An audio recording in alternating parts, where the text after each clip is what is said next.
أعوذ بالله من الشيطان الرجيم بسم الله الرحمن الرحيم Bismillahirrahmanirrahim. Assalamualaikum warahmatullahi wabarakatuh.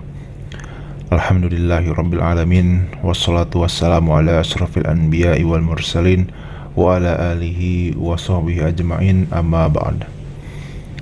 Saudara-saudariku sebangsa setanah air dimanapun berada, semoga kita semua senantiasa diberikan kesehatan dan kemampuan untuk membuat karya-karya positif yang bernilai mulia dalam pandangan Allah Subhanahu wa taala dan bermanfaat untuk kehidupan kita.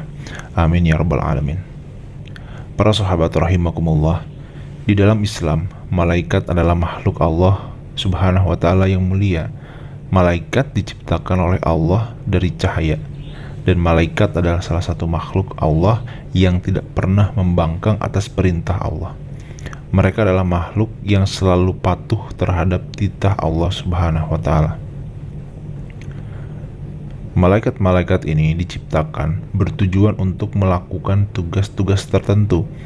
Salah satunya menjalankan tugas untuk mendoakan hamba-hamba Allah di atas dunia. Sebagaimana malaikat adalah makhluk yang mulia yang tidak pernah membangkang atas perintah Allah, maka ketika kita didoakan oleh malaikat adalah sebuah hal yang sangat beruntung bagi kita sebagai hamba Allah. Sebab doa dari malaikat jauh lebih mudah untuk diijabah oleh Allah karena malaikat dekat sekali dengan Allah Subhanahu wa taala. Jadi siapa saja orang-orang atau hamba Allah yang selalu didoakan oleh para malaikat setiap harinya, berikut kami telah merangkum ada 12 kriteria orang atau hamba Allah yang selalu didoakan oleh para malaikat setiap harinya. Yang pertama, orang yang tidur dalam keadaan bersuci atau berwudu. Rasulullah Shallallahu Alaihi Wasallam bersabda, barang siapa yang tidur dalam keadaan suci, maka malaikat akan bersamanya di dalam pakaiannya. Dia tidak akan bangun hingga malaikat berdoa, ya Allah, ampunilah hambamu si fulan karena tidur dalam keadaan suci. Hadis riwayat Imam Ibnu Hibban dari Abdullah bin Umar. Yang kedua, orang yang sedang duduk menunggu waktu sholat. Nabi Shallallahu Alaihi Wasallam bersabda, tidaklah salah seorang di antara kalian yang duduk untuk menunggu waktu sholat selama ia berada dalam keadaan suci, kecuali para malaikat akan mendoakannya, ya Allah, ampunilah ia, ya Allah, sayangilah ia. Hadis riwayat Imam Muslim dari Abu Hurairah radhiyallahu taala anhu. Yang ketiga, orang yang berada di saf barisan pertama di dalam sholat berjamaah. Nabi Shallallahu Alaihi Wasallam pernah bersabda, sesungguhnya Allah dan para malaikatnya bersolawat kepada orang yang berada pada saf-saf terdepan. Hadis riwayat Imam Abu Dawud. Yang keempat, orang-orang yang menyambung saf pada sholat berjamaah, tidak membiarkan sebuah kekosongan di dalam saf. Rasul bersabda, sesungguhnya Allah dan para malaikat selalu bersalawat kepada orang yang menyambung saf-saf. Hadis riwayat Imam Ahmad. Yang kelima, para malaikat mengucapkan amin ketika seorang imam selesai membaca Al-Fatihah. Rasulullah Shallallahu Alaihi Wasallam bersabda, jika seorang imam membaca ghairil maghdubi alaihim waladdallin, maka ucapkanlah oleh kalian amin, karena barang siapa yang ucapannya itu bertepatan dengan persiapan malaikat, maka ia akan diampuni dosanya yang telah lalu. Hadis riwayat Imam Bukhari. Yang keenam, orang yang duduk di tempat sholatnya setelah melakukan sholat. Rasulullah Shallallahu Alaihi Wasallam bersabda, para malaikat akan selalu bersolawat atau berdoa kepada salah satu di antara kalian selama ia ada di dalam tempat sholat di mana ia melakukan sholat. Selama ia belum batal wudunya, para malaikat berkata, ya Allah, ampunilah ia, ya Allah, sayangilah ia. Hadis riwayat Imam Ahmad. Yang ketujuh, orang yang melakukan sholat subuh dan asar secara berjamaah.